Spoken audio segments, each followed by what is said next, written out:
Olá, olá, olá. Pela ordem, com Humberto Adami. Hoje temos aqui uma campeã recordista de audiência, a professora doutora Suzani, que veio falar sobre a fraude no INSS e o roubo do dinheiro dos velhinhos.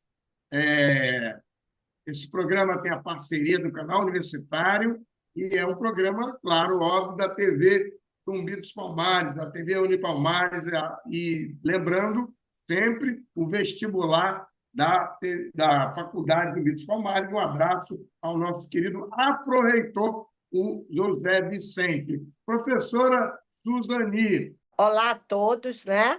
É um prazer mais uma vez estar aqui com vocês, com meu querido amigo Adame, aqui no debate, né, nesse canal que tem muita audiência, né? E eu que fico agradecida de estar aqui. Bom, Adame, a fraude na Previdência, né? A Previdência, as pessoas dizem que a Previdência tem um rombo, mas o rombo tem origem, né? E a origem não é no pagamento dos benefícios em si, são nas fraudes. É um dos grandes motivos, inclusive reconhecidos, né?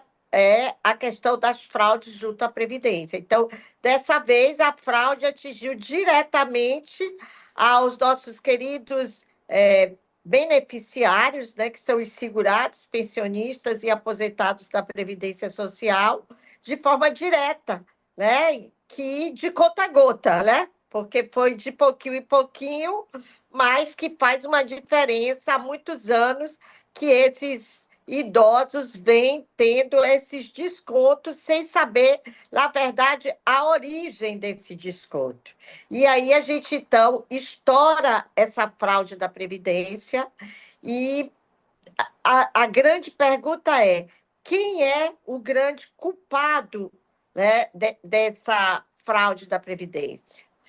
Na verdade, eu acho que as questões políticas que envolvem a nossa sociedade hoje é uma das grandes causas, né, na verdade, a instabilidade política, os acordos que se fazem e as trocas que se faz no Ministério. Isso facilita, né, a falta de controle que se tem sobre as associações e as organizações que têm ou não convênio com o INSS. Né? Isso que é um dos grandes problemas que eu acho, é a falta de controle do sistema previdenciário brasileiro pelo Executivo. Né? Então, essa falta de controle fez com que essas fraudes fossem, né, se aumentando cada vez mais. E, na verdade, a advocacia ela terminou ajudando a se chegar ao, à origem disso. Por quê? Porque os segurados começaram a reclamar muito. Reclamar, reclamar, e como eles não tinham resposta da Previdência, eles começaram a procurar os advogados. E os advogados começaram a ingressar no judiciário para que pudesse ser explicado qual a origem desses descontos, né? Que, na verdade, de onde vêm esses descontos?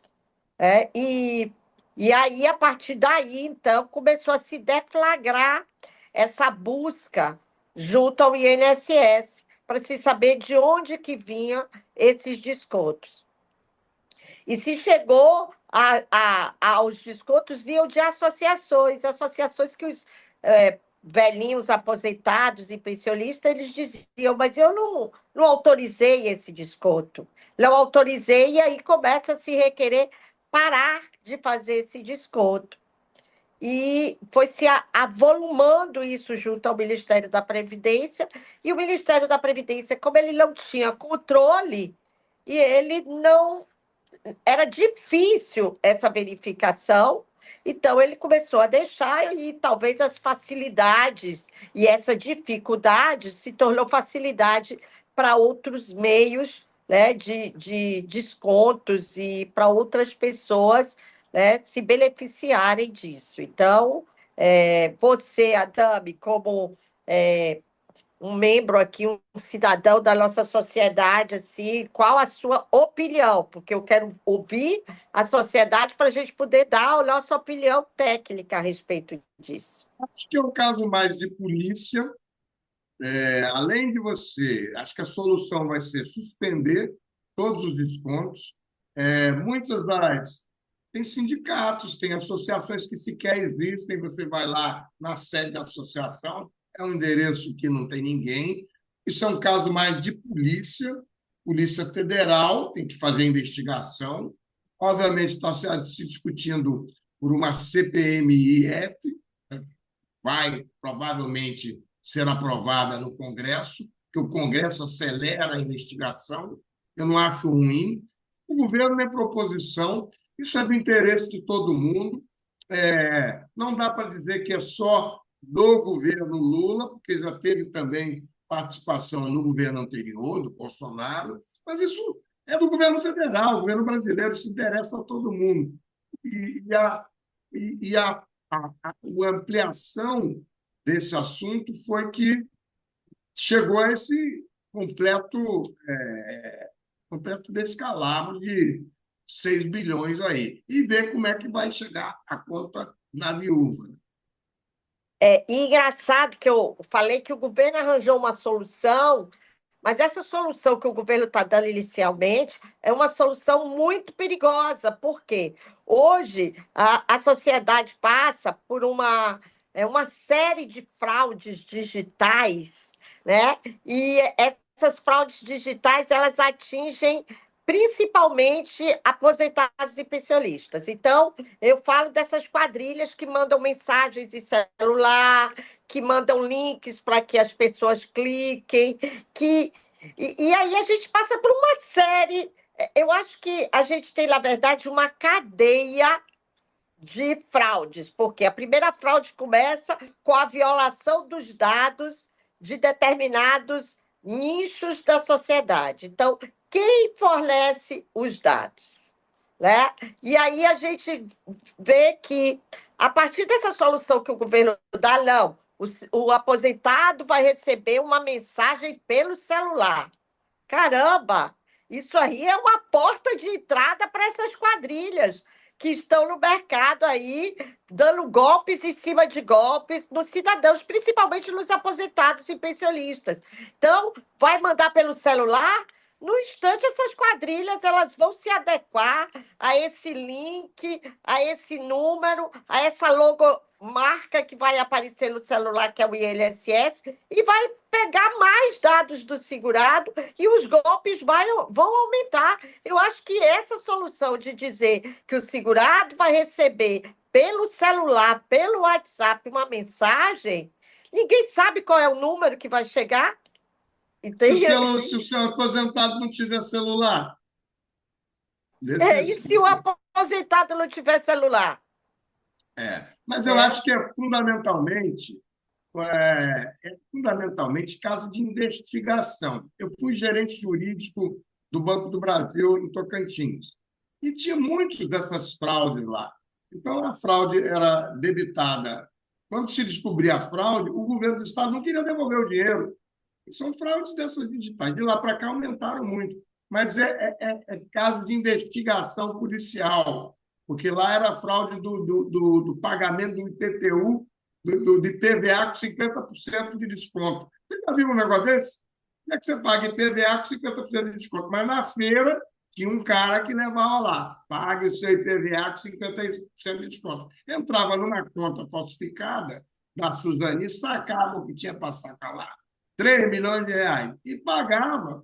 E aí depois descobria que era fraude. E queria estornar. Então o banco devolvia os seus 3 milhões e aí começava a cobrar. O Estado não queria devolver. Mas o cara da feira estava lá. Por que a polícia não vai lá? Então, a polícia tem que ter investigação. E é a mesma coisa. Você vê que a investigação que ocorreu chega a algum lugar. E chega num meliante lá. É trabalho de polícia. Mas aí eu me pergunto, Adame, todas essas fraudes que vêm atingindo os. Principalmente, eu sou advogada, eu tenho vários clientes que são diariamente recebe mensagem de pessoas dizendo que sou eu, com a minha foto, né? E pedindo com todas as informações. Às vezes a pessoa diz assim, mas ele tinha todas as minhas informações. Então, quem passou essas informações? E eu vou lhe dizer, é caso de polícia e de interesse do Estado, que não há interesse do Estado em investigar algumas situações, porque essa situação das fraudes das quadrilhas digitais, essa situação, ela já atinge todo o território nacional, todo mundo vai à polícia e a polícia não tem interesse de investigar. Mas você sabe que, às vezes, o cara que comanda isso tudo, lá eu vi às vezes, cara simples, de chinelo e bermuda com computador, ele lá era em Paraupeba, a Vale do Rio Doce, para trabalhar lá e deixou alguns programas lá, eles adaptaram para essa fraude. Mas o cara, quando você vai ver o cara, é um Zé Ninguém. Mas a polícia tem que ir, e a polícia cada vez mais especializada para fazer. Eu tenho certeza que vão chegar à conclusão. A pergunta é: aonde vai o dinheiro? Porque o cara que fica fazendo a fraude, que é um sistema do phishing, e fica pescando essas coisas todas aí, o programa, você vai lá, o cara continua pobre. É um cara de chinelo, de sandália havaiana, de uma bermuda e um computador velho. Mas E aí esse dinheiro vai para algum lugar. Tem que agora seguir. vamos voltar ao caso da Previdência, que é para as pessoas entenderem como é que acontece isso. Bom, E o para que que faz, né? para uma associação, ela descontar dinheiro da Previdência, ela não faz isso diretamente, ela faz isso através do salário, do benefício do aposentado. Quando o aposentado recebe o benefício, que ele tira o extrato dele lá no meu INSS, ele vê lá que tem um desconto. Esse desconto foi autorizado pelo O Ministério. que ele faz, advogada? O que que ele faz com esse desconto? Não, ele viu lá. O que que ele vai fazer agora? Ele tem que, primeiro, ligar para o meu INSS e comunicar que teve um desconto que ele não autorizou. Registrar essa ligação, dia, hora, pegar o protocolo e eu tenho que dizer, ele tem que procurar um advogado, porque o advogado é que, além de pedir a restituição de todos esses valores, e aí, no caso, é direito do consumidor, tem a inversão do ônus da prova, Prescrição. a prescrição disso aí é uma grande discussão. Né? O governo diz que Explica a o que é prescrição prescrição para quem não sabe. é o direito de receber, o prazo para que as pessoas recebam de volta esse dinheiro. Aí, Adame, a gente tem um grande problema, né? Porque isso é direito, é verba alimentar. Né? E isso aí não é verba remuneratória. Isso me remete ao FGTS. Até 2014, 30 a, anos. a gente tinha uma prescrição que podia, se você tivesse 30 anos, você podia requerer seu FGTS que o empregador não pagou. Mas aí o STF fixou esse tempo em 5 anos, dizendo que era verba remuneratória. Então, ele disse a natureza jurídica da verba. Era verba remuneratória, portanto, verba remuneratória, que é Mas verba alimentar. se tem fraude, tem nulidade. Né? Não Se tem. tem fraude, não tem que se falar em prescrição. Tem fraude, tem má-fé. O que, que a lei diz? Quando tem má-fé, não tem prescrição. Então, teve má-fé. Bom, o governo federal, através da Polícia Federal, ele tem que apurar, porque para uma associação ter esse desconto, alguém no Ministério autorizou. Ela fez um convênio com a Previdência Social para que a Previdência Social fizesse o desconto. E para isso, a associação teria que apresentar um documento de autorização do aposentado. O aposentado teria que ter autorizado isso. Mas aí aquela pessoa que está assistindo, que viu o desconto, procura o advogado e como é que ela deve contratar, saber primeiro se o advogado é advogado mesmo, que está tendo golpe do falso advogado. Primeiro ela tem que procurar os advogados que são advogados que entendem de direito previdenciário. Por que eu estou dizendo direito previdenciário? Não é? Pode procurar qualquer advogado, mas os advogados de direito previdenciário, eles conhecem o sistema que tem que ingressar, que é o meu INSS, como é que funciona esse sistema, como é que vai requerer isso, né? É uma fraude a nível federal, isso não se requer no TJ, na Justiça Estadual, isso vai ter que se requerer na Justiça Federal. Tem que se saber o prazo, tem que se discutir a questão do fundo de direito, que é verba alimentar, que são prestações de natureza continuada. Então, tem muitas alegações para se fazer, porque o governo ele não pode simplesmente dizer só vou pagar os últimos 5 anos. E os juros? Vão ser juros comuns ou vão ser taxa Selic? Então, Porque o que gera o desconto, tudo bem, é um desconto de associação, mas é contribuição, né? é, Contribuição não é tributo, tributo não é taxa Selic. pois é. Então, para focar, então, aquele que Aí, está só nos para ouvindo, dizer para o nosso ouvinte o que é taxa Selic. É os juros mais altos que existe no mercado hoje. Então, se foi descontado e é uma contribuição, essa contribuição tem que voltar para o aposentado com a taxa de juros mais alta que tem no mercado, porque é verba que ele deixou de comer, é verba alimentar, né? Da mais alta proteção estatal. e aí vai pela ordem, advogada, e aí a gente vai receber isso no precatório, porque aí os velhinhos têm que, ou vai conseguir uma ordem direta para receber esse dinheiro, porque sendo eles têm prioridade total. Olha, se ele for receber através do judiciário e o valor ultrapassar R$ 100.000, que hoje, na verdade, é R$ 91.000, vai ser por precatório. E ainda tem mais, hein? A depender do precatório, ainda tem aquela questão da limitação, né, do precatório. Então, assim, o melhor dos mundos é que essa devolução seja feita de forma administrativa, que o governo faça o acordo e pague isso administrativamente. Como ele pagou há muitos anos atrás, eu não posso deixar de citar aqui, porque tem que ser um agente público de coragem. Eu não posso deixar de citar aqui a nossa querida é, é, juíza desembargadora Salete Macalós, que quando ela viu que houve foi judicial, mas ela mandou pagar administrativamente.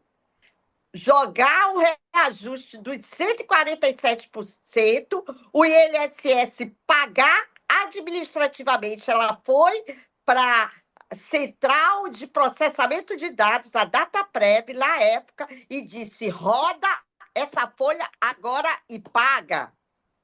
Não foi Me na diz o justiça. seguinte, explica aí para Hã? quem não entendeu o que é o precatório. O precatório é uma forma de pagamento que se faz a partir de uma análise do orçamento do governo federal, que, em vez de pagar imediatamente, paga 1 ano ou 2 anos depois. Né? Mas Aí demora para caramba, vai demora demorar. muito. Não, Então, o então, precatório, quando já tem o cálculo, até um processo desse tramitar, é 5, 6 anos. pois é. Então, querida Suzani, o que que você recomenda? Pelo que eu entendi, ele tem que comunicar o velhinho, o aposentado tem que comunicar o INSS, tem que procurar um advogado e tem que pedir uma liminar para ser Pedir pago uma imediatamente. liminar para ser paga administrativamente. Esse, Imediatamente. imediatamente e administrativamente. De preferência, se como agora veja, o INSS não disponibiliza todos os extratos no sistema, né? Então, tem que oficiar o INSS para fazer o levantamento dos extratos daquele aposentado, se ele não tiver, para verificar todos os descontos, fazer um cálculo, aplicar juros e correção e pagar administrativamente. Porque se for pagar judicialmente, vai ter que seguir o trâmite processual da justiça e aí vai gerar precatório. Por que eu dei o exemplo da decisão da doutora Salete Macalós, que não está mais entre nós, né? Na época, ela deu uma decisão judicial para que o pagamento fosse feito de forma administrativa. Esse é o pulo do gato. É uma decisão judicial que determine o pagamento administrativo, porque vai ser muito mais rápido do que se esperar todo o trâmite judicial. Então, pela ordem, doutora Suzani, é possível pensar numa ação coletiva para obter essa ordem judicial de pagamento administrativo e liminar? Quando você diz uma ação coletiva, seria uma ação civil pública, né? Porque uma ação coletiva é muito complicado, Adame, para pessoas idosas.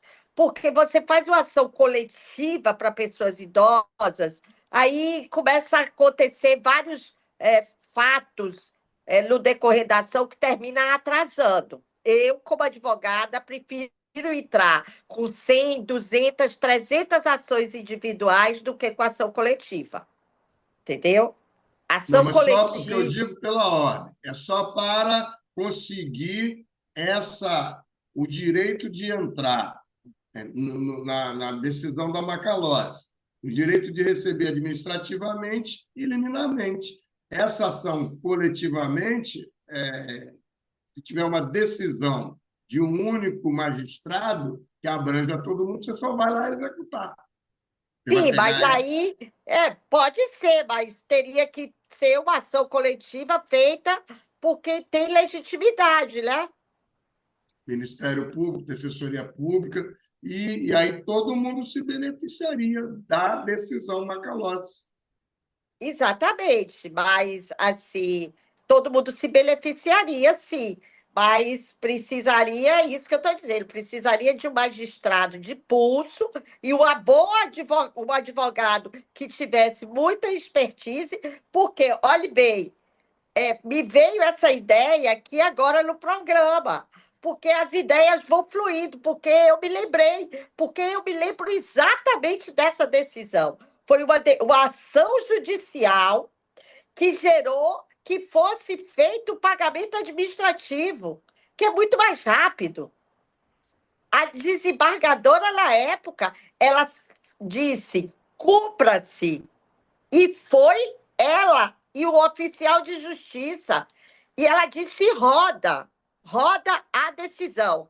Entendeu? Então, para mim, hoje, se os aposentados com certeza estão nos ouvindo, então, eles devem sim, devem buscar o seu direito, porque, é pouco, foi de pouquinho em pouquinho, foi de 10 em 10, 15 em 15, que ele perdeu milhões ou milhares, centenas de reais da aposentadoria dele, que fez muita falta, entendeu? Faz muita falta, porque tem gente que não tem dinheiro para pegar transporte. Pela ordem, doutora Suzani, a pergunta o tempo acabou e o programa vai encerrar, mas eu vou deixar aqui agradecendo muito a você, dizendo que a OAB talvez tenha legitimidade para propor essa ação coletiva. Mas o tempo Exatamente. acabou. A gente pode buscar, através da OAB, sim, uma ação coletiva para que esses valores sejam pagos administrativamente. Esse é o melhor dos mundos. Judicialmente. Vamos falar com a Ana Tereza Basílio. Falar para a gente entrar com uma ação judicial, mas para determinar o pagamento administrativo. Querida Suzani, muito obrigado. Vai ser um programa de muito sucesso, é um programa de muito sucesso. Você é uma recordista e eu quero deixar o meu carinho, a minha admiração registrada por você. Muito obrigado. Nada, querido. Um grande beijo. Tchau.